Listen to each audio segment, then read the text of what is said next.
前两天修了一个海尔的滚筒洗衣机，那个洗衣机报 FR 的故障代码，搜了一下是水位传感器和显示板之间连接有问题，然后我拿了一个水位传感器给它换上了，还是不行，还是出现那个故障代码，所以我就直接买了一个控制板，今天到货了，就是这块板啊，带显示屏的按键板，一会儿咱们就把这个板去换上，看看到底是不是它的问题。如果换上好了，就证明是他的事儿，不是水位传感器的问题。上期视频我看很多网友留言说水位传感器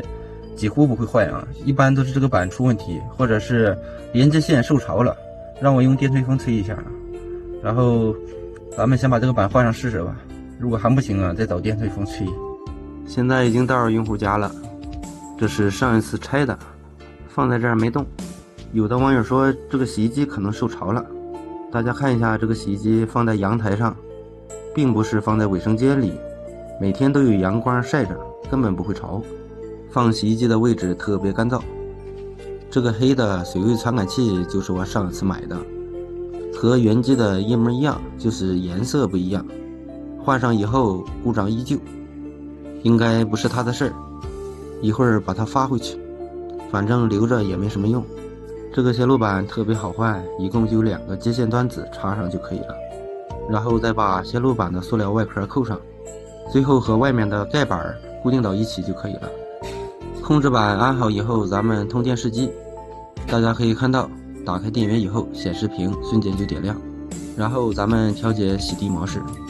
以前坏的时候一般打开电源几秒钟就报故障代码了，现在控制板换上了也不报故障代码了，洗衣机开始进水了，看样就是这个主板的问题，换上以后完美解决。现在设定到15分钟快洗，测试一下洗涤有没有问题。大家可以看到水放满以后，洗衣机正常开始工作了。由于上次坏的时候用户已经把洗衣液放到洗衣机中了，所以这次加上水以后泡沫特别多。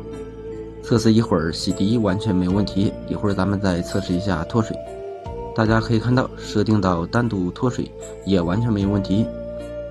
控制板换上以后必须洗涤和脱水都要测试一遍才行，防止出现其他的问题。反复测试2遍以后都没有问题，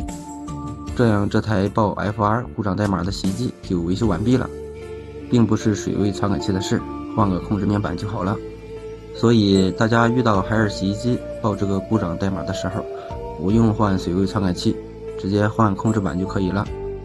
好了，本期的视频就和大家分享到这里，咱们下期再见。